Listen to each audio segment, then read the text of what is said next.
46 47,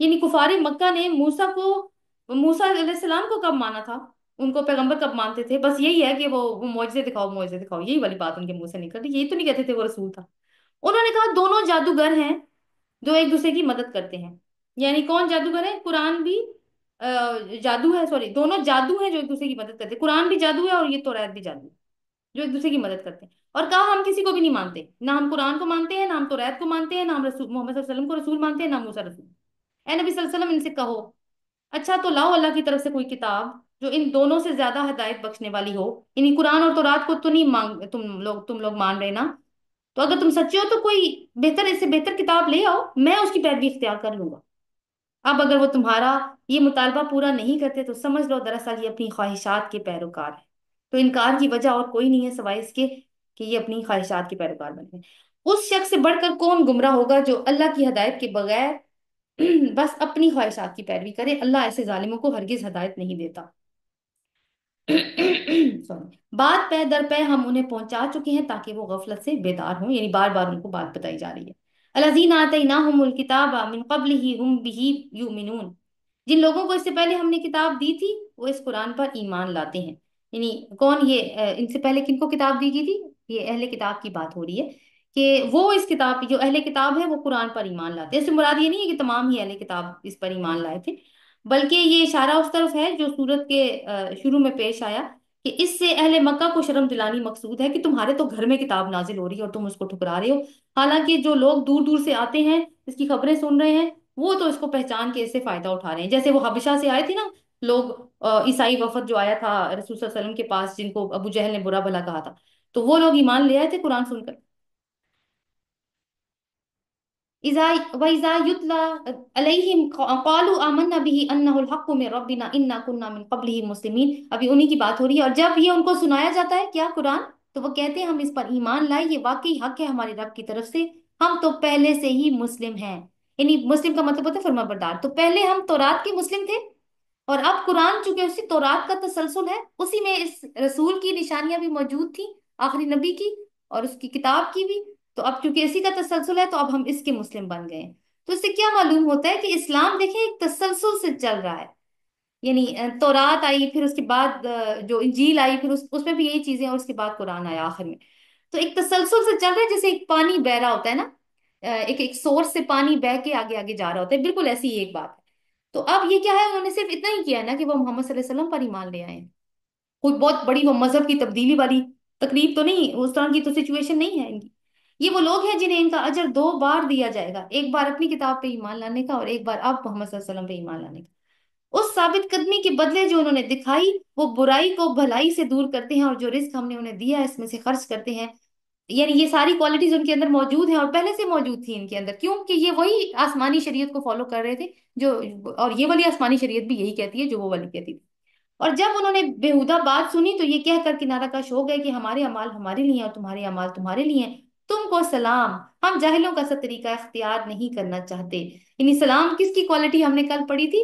عباد الرحمان کی کوالٹی، کہ وہ جب جاہلوں سے ملتے ہیں تو کیا کہتے ہیں؟ قالو سلاما، یعنی ایک اچھے نوٹ پہ ان سے بات کو ختم کر دیتے ہیں۔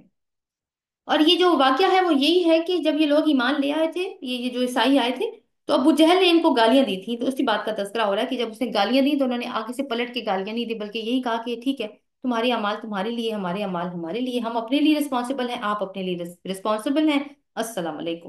اے نبی صلی اللہ علیہ وسلم، تم جسے چاہو اسے ہدایت نہیں دے سکتے، مگر اللہ جسے چاہتا ہے ہدایت دیتا ہے، وہ ان لوگوں کو خوب جانتا ہے جو ہدایت کے قبول کرنے والے ہیں۔ تو موسیٰ علیہ السلام کے فیملی کے لوگ مسلمان تھے، لیکن رسول صلی اللہ علیہ وسلم کی فیملی کے بہت کم لوگ مسلمان لائے تھے، یعنی مکی زندگی میں۔ تو یہ ہے کہ رسول تو صرف اپنا کام کرتا ہے کہ اس نے تو دعوت کو پہنچانا ہے، آگے ہدایت کون قبول کرتا ہے وہ اللہ تعالیٰ، اس کا فیصلہ اللہ تعالیٰ کرتے ہیں پھر، اور وہ کس چیز کو دیکھ کے فیصلہ کرتے ہوں گے کہ کون کتنا قبول کر رہا ہے اس چیز کو۔ وَقَالُوا إِن نَتَّبِعَ الْهُدَى مَعَكَ نُتَخَطَّفْ مِنْ أَرْضِنَا، وہ کہتے ہیں اگر ہم تمہارے ساتھ اس ہدایت کی پیروی اختیار کر لیں تو اپنی زمین سے اچک لیے جائیں گے۔ یعنی اچک لیے جانے کا مطلب ہے کہ اگر ہم اسلام لے آئے تو پھر سارا عرب ہمارا دشمن ہو جائے گا، اور ہم جو تمام مشرکین عرب کے مذہبی لیڈر بن کے بیٹھے ہوئے ہیں تو وہ لیڈرشپ ہماری ختم ہو جائے گی، اور باقی لوگ بھی ہماری بات نہیں مانیں گے اور ہمارے دشمن ہو جائیں گے۔ اصل میں فکر ان کو یہی ہے کہ پھر ہمارے یہ جو عیش و آرام ہے، جو ہماری دنیاوی جاہو حشمت ہے یہ ختم ہو جائے گی۔ کیا اب اللہ تعالیٰ اس کے جوابات دے رہے ہیں، آگے سے 3 جواب دیے اللہ تعالیٰ نے۔ کیا واقعہ یہ نہیں ہے کہ ہم نے ایک پر امن حرم اس کے لیے، کیا واقعہ یہ نہیں ہے کہ ہم نے ایک پر امن حرم ان کے لیے جائے قیام بنا دیا، جس کی طرف ہر طرح کے ثمرات کھینچے چلے آتے ہیں ہماری طرف سے رزق کے طور پر، مگر ان میں سے اکثر لوگ نہیں جانتے۔ تو یہ اللہ کی طرف سے ان کے عذر کا پہلا جواب ہے۔ اس کا مطلب یہ ہے کہ یہ حرم جس کے امن امان کی بدولت، جس کی مرکزیت کی بدولت ان کو یہ ساری سعادت حاصل ہوئی ہے، یہ اس قابل ہوئے ہیں کہ دنیا بھر کا سامان تجارت اس ایسی وادی میں آتا ہے جو صحرائی وادی ہے۔ تو یہ امن اور یہ مرکزیت کا مقام تمہیں کہاں سے مل گیا؟ تم نے خود اس کی تدبیر کی تھی؟ نہیں، یہ اللہ کی تدبیر ہے۔ دوسری بات، اور کتنی بستیاں ایسی ہم تباہ کر چکے ہیں جن کے لوگ اپنی معیشت پر اترایا کرتے تھے، سو دیکھ لو وہ ان کے مسکن پڑے ہوئے ہیں جن میں ان کے بعد کم ہی بسا ہے کوئی، آخرکار ہم ہی اس کے وارث ہو کر رہے۔ یعنی پرانی بستیوں کی طرف اللہ تعالیٰ نے ان کی نظریں مبذول کروائی ہیں، جن کو یہ جانتے ہیں کہ جیسے مصر کی قوم جس کا ابھی ذکر گزرا، یا جیسے عاد اور سمود ہیں، ان کے کھنڈرات تم دیکھتے ہو، تو یہ قوم تو اکانومی میں بہت زیادہ اسٹرانگ تھی یہ قومیں، تو اللہ تعالیٰ نے ان کو بھی تو ہلاک کر دیا۔ تو یہ کوئی وہ نہیں ہے، وہ عذر نہیں ہو سکتا کہ کہ ہم اس طرح سے ہماری معیشت ختم ہو جائے گی۔ اور اگلا کیا ہے؟ اور تیرا رب بستیوں کو ہلاک کرنے والا نہ تھا جب تک کہ اس کے مرکز میں ایک رسول نہ بھیج دیتا جو ان کو ہماری آیات سناتا، اور ہم بستیوں کو ہلاک کرنے والے نہ تھے جب تک کہ ان کے رہنے والے ظالم نہ ہو جاتے۔ تو یہ اللہ تعالیٰ نے تیسرا جواب ان کو دیا ہے کہ جو بھی قومیں پہلے تباہ ہوئیں ان کے لوگ ظالم ہو چکے تھے، مگر اللہ نے ان کو تباہ کرنے سے پہلے اپنے رسول بھیج کر انہیں وارن کیا تھا، اور جب ان کی وارننگ کے باوجود انہوں نے اپنے ٹیڑے پن میں کوئی سدھاؤ نہیں لایا، اور تو اللہ تعالیٰ نے انہیں ہلاک کر دیا۔ اب یہی معاملہ اہل مکہ تمہیں درپیش ہے، تم بھی وہی حرکتیں کر رہے ہو، حالانکہ ہمارا رسول تمہارے پاس آ چکا ہے۔ وما اوتیتم من شیء فمتاع الحیات الدنیا وزینتها، تم لوگوں کو جو کچھ بھی دیا گیا ہے وہ محض دنیا کی زندگی کا سامان ہے اور اس کی زینت ہے۔ اس کا جو عربی کا لفظ ہے وہ متاع ہے۔ متاع ہوتا ہے یوز کرنے کی چیز، جیسے کوئی برتن ہوتا ہے نا جس کو ہم یوز کرتے ہیں، وہ ہماری زندگیوں کے مقصد نہیں ہوتے برتن، وہ ہم ان کو استعمال کرتے ہیں، بس ختم کر دیتے ہیں اس کے بعد جب تک وہ استعمال ہوتا رہتا ہے۔ تو کہا یہ جا رہا ہے کہ تم برتنوں کے پیچھے نا اپنی زندگی برباد کر لو، یعنی ایک ان وے یہ بات کی جا رہی ہے کہ دنیا کی زندگی کا سامان تو اور اس کی زینت ہے، اور جو کچھ اللہ کے پاس ہے وہ اس سے بہتر اور باقی تر ہے۔ کیا تم لوگ عقل سے کام نہیں لیتے؟ بھلا وہ شخص جس سے ہم نے اچھا وعدہ کیا ہو اور وہ اسے پانے والا ہو، کبھی اس شخص کی طرح ہو سکتا ہے جسے ہم نے صرف حیات دنیا کا سر و سامان دیا ہو اور پھر وہ قیامت کے روز سزا کے لیے پیش کیا جانے والا ہو؟ تو اصل میں بات جو سوچنے کی یہ ہے وہ ہمارے لیے بھی کہ ہماری کیا ترجیحات ہیں، دنیا یا آخرت؟ تو نتیجہ تو ہماری ان ترجیحات کے مطابق ہی نکلنے والا ہے آخر میں۔ اگلی جو آیات آ رہی ہیں یہاں تک وہ والا مضمون کلوز ہو گیا۔ آپ 62 سے 75 تک یہ ہے کہ آخرت کے پرسپیکٹو میں جو شرکا ہیں اور جو شرک ہے اس کی تردید آ رہی ہے۔ وَيَوْمَ يُنَادِيهِمْ، اب یہ جو مضمون ہے نا اس کو نوٹ کر لیں کہ دنیا کی زندگی محض یہ جو دنیا کی زندگی ہے یہ اس کی جو زینت ہے یہ بہت ٹیمپریری ہے۔ یہ آخر میں جا کے نا جب ہم قارون کے بارے میں بات کریں گے تو وہاں جا کے یہ مضمون پھر سے جڑے گا۔ ابھی قیامت والا نقشہ شرک کی حقیقت کو کھولنے کے لیے۔ وَيَوْمَ يُنَادِيهِمْ فَيَقُولُ أَيْنَ شُرَكَائِيَ الَّذِينَ كُنتُمْ تَزْعُمُونَ، اس دن جب کہ وہ ان کو پکارے گا اور پوچھے گا کہاں ہے میرے وہ شریک جن کا تم گمان کیا کرتے تھے، یعنی جن کے بارے میں تم گمان کرتے تھے کہ وہ ہمیں بچا لیں گے۔ یہ قول جس پر چسپاں ہوگا وہ کہیں گے، یعنی وہ شریک بولیں گے، وہ باطل معبود آپ جواب دیں گے اللہ کو۔ کیا جواب دیں گے؟ اے ہمارے رب، بے شک یہی لوگ تھے جنہوں نے ہم کو گمراہ کیا، انہیں ہم نے اسی طرح گمراہ کیا جیسے ہم یہ بے شک یہی لوگ ہیں جن کو ہم نے گمراہ کیا تھا، یعنی وہ مان جائیں گے کہ ہاں جی ہم لیڈر تھے، ہم نے ان کو گمراہ کیا تھا، انہیں ہم نے اسی طرح گمراہ کیا جیسے ہم خود گمراہ ہوئے۔ یعنی خود گمراہ ہونے کا مطلب کیا ہے کہ نسل در نسل یہ سلسلہ چل رہا ہے، ہمیں کسی نے گمراہ کیا، ہم نے آگے سے گمراہ کرنا شروع کر دی، یعنی وہ شیطان جن اور انس جن کو دنیا میں اللہ کا شریک بنایا گیا تھا، اور ان کے بارے میں یہ جنہوں نے رسولوں کی بات کو رد کیا، جب انہوں نے رد کیا تو ان کی اولاد نے بھی رد کیا، آگے سے ان کی اولادوں نے بھی رد کیا، تو ہمیشہ سے یہی سلسلہ چلا ہے۔ ہم آپ کے سامنے برات کا اظہار کرتے ہیں، یہ ہماری بندگی تو نہیں کرتے تھے، اصل میں کیا کرتے تھے، تو اپنے نفس کے غلام تھے، ان کو اپنے فائدے مطلوب تھے، اس لیے یہ ہمارے پاس آتے تھے۔ پھر ان سے کہا جائے گا کہ پکارو اب اپنے ٹھہرائے ہوئے شریکوں کو۔ اب کس کو پکارے اللہ تعالیٰ کہہ رہے ہیں؟ اب مشرکوں سے بات کر رہے ہیں، پہلے ان کے معبودوں سے بات کی، اب مشرکوں سے بات کریں کہ پکارو نا اب اپنے ٹھہرائے ہوئے شریکوں کو، یہ کھڑے ہیں، یہ انہیں پکاریں گے مگر ان کو کوئی جواب نہیں دیں گے، اور یہ لوگ عذاب دیکھ لیں گے، کاش یہ ہدایت اختیار کرنے والے ہوتے۔ یعنی یہاں سے ہمیں کیا پتہ چلتا ہے کہ جب ہم اندھی تقلید کریں گے تو جس کی تقلید کی ہوگی آخرت میں وہ مکر جائے گا۔ معاشرے اور خاندان کے پریشر میں آ کر ہم اللہ کے احکام کی حکم عدولی کر دیتے ہیں، تو آخر میں جب، اور ہم کیا کرتے ہیں، معاشرے اور خاندان کے جو ریتی رواج ہوتے ہیں ان کو فالو کر دیتے ہیں، اللہ کا حکم پس پوچھ ڈال دیتے ہیں پریشر میں آ کے، تو کیا ہوگا آخر میں؟ یہ معاشرہ اور خاندان دونوں مکر جائیں گے اور ہم اکیلے رہ جائیں گے۔ ہماری زندگی ویسے بھی کس بات پہ زیادہ گھومتی ہے؟ لوگ کیا کہیں گے، یہ نہ کیا تو لوگ کیا کہیں گے، تو پھر لوگ تو کہتے ہی رہتے ہیں نا، لوگ تو نہیں بند ہوتے کچھ بھی کہنا، وہ تو کہتے رہتے ہیں، لیکن یہ سوچیں کبھی یہ سوچا ہے یہ کر لیا تو اللہ کیا کہے گا؟ اور کہے گا کیا؟ آخر میں فیس بھی کرنا ہے ایسا ہی، تو عقل مندی کس بات کی ہے پھر کہ اس متاع کو چھوڑیں، اس چیز کی تیاری کریں جس میں ہمیشہ رہنا ہے ہم نے۔ ماذا اجبتم المرسلین، اور جو رسول بھیجے گئے تھے انہیں تم نے کیا جواب دیا تھا؟ یعنی رسول تمہارے پاس طرف آئے تھے میری ہدایت لے کے، بتاؤ کیا جواب دیا تھا تم نے ان کو؟ اللہ تعالیٰ پوچھ رہے ہیں۔ اس وقت کوئی جواب ان کو نہ سوجے گا اور نہ یہ آپس میں ایک دوسرے سے پوچھ ہی سکیں گے۔ یہ بڑا نفسیاتی ایک انسانی معاملہ ہوتا ہے کہ کوئی واقعہ ہوتا ہے نا، بندہ پوچھتا ہے کیا ہوا ہے، اچھا کیا ڈیٹیل تھی اس کی بتاؤ مجھے، ایک کیوریوسٹی۔ لیکن اب کیا ہے، اب آپس میں کھڑے اکٹھے ہیں لیکن بات نہیں کر سکتے، پوچھ نہیں سکتے ایک دوسرے سے۔ البتہ جس نے آج توبہ کر لی اور ایمان لے آیا اور نیک عمل کیے، وہی یہ توقع کر سکتا ہے کہ وہاں فلاح پانے میں ہوگا۔ تو اللہ تعالیٰ جو ہمیں کی پکڑا رہے ہیں نا آج کے سوچنے کی، وہ کیا ہے کہ آج ہی موقع ہے، آج کا دن قیمتی ہے، آج ہی سے ہمیں فائدہ اٹھانا چاہیے۔ وَرَبُّكَ يَخْلُقُ مَا يَشَاءُ وَيَخْتَارُ وَمَا كَانَ لَهُمُ الْخِيَرَةُ سبحان اللہ وتعالی عما یشرکون۔ تیرا رب پیدا کرتا ہے جو کچھ چاہتا ہے، وہ منتخب کر لیتا ہے۔ یہ انتخاب ان لوگوں کے کرنے کا کام نہیں ہے۔ کیا منتخب کر لیتا ہے؟ وہ اپنے رسولوں کو منتخب کر لیتا ہے، اور یہ انتخاب جو ہے وہ انسان نہیں کیا کرتے، یعنی لوگوں کا یہ عذر کہ ان دفعہ کہ اللہ نے منتخب کرنا ہے تو ہم تو بے بس ہیں، تو پھر ہاں ہم ایک بات بھول جاتے ہیں اس میں کہ ہم بے بس نہیں ہیں۔ اللہ تعالیٰ نے ایک تو ہمیں سورہ حج میں بتا دیا کہ اللہ تعالیٰ نے امت مسلم تو منتخب کیا ہے، اور دوسری بات ہے کہ اللہ تعالیٰ نے پوری انسانیت کو بھی منتخب کیا ہوا ہے آدم کی اولاد بنا کر۔ آدم کو چنا، اس کی اولاد کو خلیفہ بنا کے اس دنیا میں بھیجا، وہ سارے چنے چنائے لوگ ہیں پہلے کے۔ ہاں مگر بات یہ ہے کہ اب عمل پہ بات آئے گی نا اس کے بعد، تو اللہ پاک ہے اور بہت بالا تر ہے، اور شرک سے جو یہ لوگ کرتے ہیں تیرا رب جانتا ہے، جو لوگ یہ دلوں میں چھپائے ہوئے ہیں اور جو کچھ یہ ظاہر کرتے ہیں، وہی ایک اللہ ہے جس کے سوا کوئی عبادت کے لائق نہیں، اسی کے لیے حمد ہے دنیا میں بھی اور آخرت میں بھی، فرما روائی اسی کی ہے، اور اسی کی طرف تم سب پلٹائے جانے والے ہو۔ اے نبی صلی اللہ علیہ وسلم ان سے کہو، کبھی تم نے ان لوگوں کبھی کبھی تم لوگوں نے غور کیا کہ اگر اللہ قیامت تک تم پر ہمیشہ کے لیے رات طاری کر دے تو اللہ کے سوا وہ کون سا معبود ہے جو تمہیں روشنی لا دے؟ کیا تم سنتے نہیں ہو؟